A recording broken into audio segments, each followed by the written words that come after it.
Can't see past the fur. Give Melinda a chance to start this thing up. We got some video for you guys and some still pictures and lots of information. Don't start the video. Can we go ahead and start Periscope right now and we'll cover the first question? Is it on? Okay. Before we start this one, why don't I answer a couple questions we've received from the media regarding the assault on our officer this weekend. Many of you have asked about the nationality of the people that were arrested. I can confirm to you that they were British nationals, 3 British nationals, and they were members of the Royal Navy. But that's the only information that I can call. We charged them, 3 men, and they were members of the Royal Navy. That's all I know, and that's just I wanted to pass that along before we started this one. Is everybody good with that before we start this one? Okay. Melinda, you ready to go? All right. My name is Rob Sherwin, Sherwin. I'm the Deputy Chief over the Crimes Against Persons Division. This news conference is an update to the blog posting we did on Friday. On February 8th, a female victim entered her apartment in the 7300 block of Skillman Street, where she encountered an unknown black male suspect wearing a black hoodie, black pants, gloves, and a mask over his face. The suspect had a weapon and sexually assaulted the victim. He then stole property, took the victim's debit card and car keys, and fled in the victim's 2006 gray Lexus. We have not yet recovered that Lexus. On February 11th, the Dallas Police Department released surveillance footage of a suspect who had used the victim's debit card at a convenience store about 30 minutes after the attack. As a result of that broadcast, we received tips from the community that led to the identification of Samuel Jamall White. And I'm going to spell the middle name because that's the name he goes by. Jamall, Samuel Jamall White, black male, 5/26/1988, as a suspect in that offense. We have since obtained an arrest warrant for him for the offense of aggravated sexual assault, a first-degree felony with a $100,000 bond. Once identification was made on that case, detectives found that Samuel Jamall White may have committed an additional aggravated sexual assault at the Walnut Hill DART station on September 27, 2015. This offense was initially investigated by DART police, but they were unable to find the victim. We were able to find the victim in late December, but had no identification of the suspect. We believe that the video from the February offense matches the video from the DART station attack in September.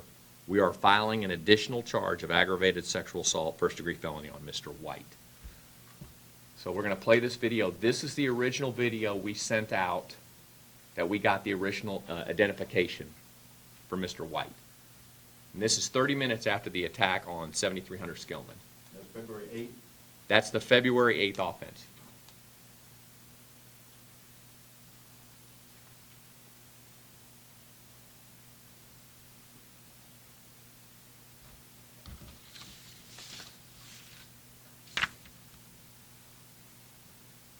I'm sorry, where is this in relation to? It's a few miles away. And what we do is we simply slowed down the video because we wanted you guys to see some similarities about him. It was pretty rapid when the community came forward after you guys ran this on the blog, and we started getting tips on who this guy was. I'm sorry, the Walnut Hill incident occurred when? September 27th, 2015. Yeah, that was at a DART station. DART originally had the investigative process, but they didn't have a suspect until we found him.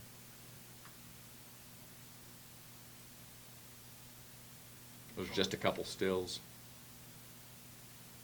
Go to the next one. Okay, this is the video from the DART station on the staircases leading up to the platform where the assault took place. This is right after the assault? Yes, this is right. This is right after, and then you'll see him going up before it. What time was that assault? Close to 2200, so 10:30, 10:50 at night.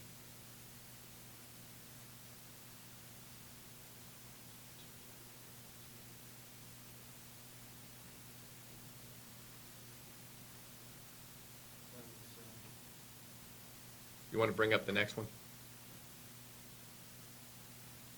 Okay. You can see why he's an interest to us. So how did y'all identify this guy's name, Samuel? We had tips come in as soon as we released that blog. We released the video of the original him walking in a convenience store, and the community came back and said, that's Jamall White. And so we've been looking for him ever since. We had found also that he had pawned property from a burglary that occurred on December 16th at 8515 Park Lane. So we're going to file an additional charge of burglary of a habitation on him. We have asked for assistance from the U.S. Marshal's FAST team to apprehend Mr. White, but are also asking for the public's help to find him. So Mr. White is being sought for 2 counts of aggravated sexual assault, first-degree felony, and burglary of a habitation, which is a second-degree felony. If anyone has any information where Samuel Jamall White may be and wishes to remain anonymous, we have Crimestoppers. They pay up to $5,000 for information leading to his arrest. If anybody else has information they just want to call us at Capers, we can be reached at 214-671-3593, and I'll take questions. 2 sex assaults and A burglary of a habitation from December 16th. So Do you he, consider this suspect related to the incidents that happened on Friday at 2 apartment complexes?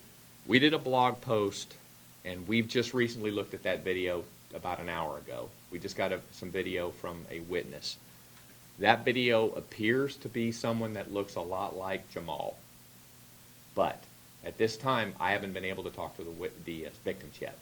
And until I can talk to those victims, I can't say for sure. But what I can say is that I have 2 aggravated sexual assault warrants for this man.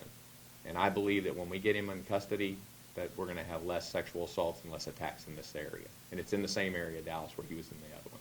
Are you going to release that new video? As soon as we can. It's not worth much right now. If you look at it, it's not, but we're trying to work on it, see if we can get it enhanced. But yes, as soon as we get it out, we'll get it out. Whereabouts is the video from? The apartment complexes were McCree, and I'm not sure which one it was. I just saw a brief little video. It's either McCree and Jupiter. But it's Yes. from one of the complexes. It's from one of the, it appears to be from one of the complexes of a man walking across in a parking lot. And it looks a lot like this suspect. Would y'all mind putting this picture back up? Chief, does Samuel Jamall White have a history with Dallas police? He has numerous misdemeanor arrests, but no felony convictions. So he has some misdemeanor arrests and nothing else. Chief, we saw that video from this neighbor. He's obviously clothed differently than he is now. Yes. But the general description of this individual regarding those incidents, is it fair to call them similar in nature? It's similar, but let's be clear. An investigation, when you deal with sexual assault victims, it takes time. And I want to make clear to the public that victims come forward in their time, okay? And so we don't put people in jail or do anything until we get to talk to the victim. And some victims can come to us immediately, and some take a long time before they're ready to talk to, because it's a traumatic event. So I know I've seen the video, but they haven't, none Right. of those victims have seen it. Right, so what we're going to wait to do is we will wait till we talk to those victims. But what I want to make clear is that we need to get Jamall in custody, because he's committed 2 that we know of. He's committed a burglary, okay? He may have committed additional offenses that I don't know about until I talk to him and I talk to other victims. Chief, can you talk about, to some degree, the December 8th and September 25th incident? I'm assuming the September 25th incident, the woman was waiting on a bus or a train at a guard station. I don't know very much about it, except that it appears that he followed her. Dart had the original offense. We just had, once we were able to put the pieces together, we saw what you guys saw. These pictures look exactly identical. The same shoes, the same shorts, the same shirt. I mean, it looks just like him, same bald spot. So we believe we have enough probable cause to charge him for that offense. Chief, did either of the victims get anything? It's going to take, also I guess the public needs to understand is that DNA evidence takes a long time to come back. So what we're doing is, if we get that evidence, we'll obviously have that evidence prepared for our cases. But right now, I don't comment on whether we have that evidence or not. And you may have said, and forgive me for not hearing, did he present with a weapon on December 8th or September 25th? The one that he committed in February, just recently, the one on Skillman, he had a weapon. So that's aggravated sexual assault. On this one, I'm not sure if he had a gun, but I know he beat this woman at the top of those stairs. And there's video of that assault taking place. The September 27th incident here at Christie, that's Yes. Walnut Hill and... That's the DART station at Walnut Hill by Presbyterian Hospital. Maybe it was, I just didn't hear it, but how did you trace back to this incident? Somebody just saw this picture and thought of this picture, that kind of thing? Our homicide detectives have worked all weekend trying, once they had his name, to go back and to look at if he was a serial predator. It's clear now that he may be a serial predator. That's why I'm standing in front of you trying to get the public's attention so we can get this guy into custody. I'll take one more. Good? Thanks, guys.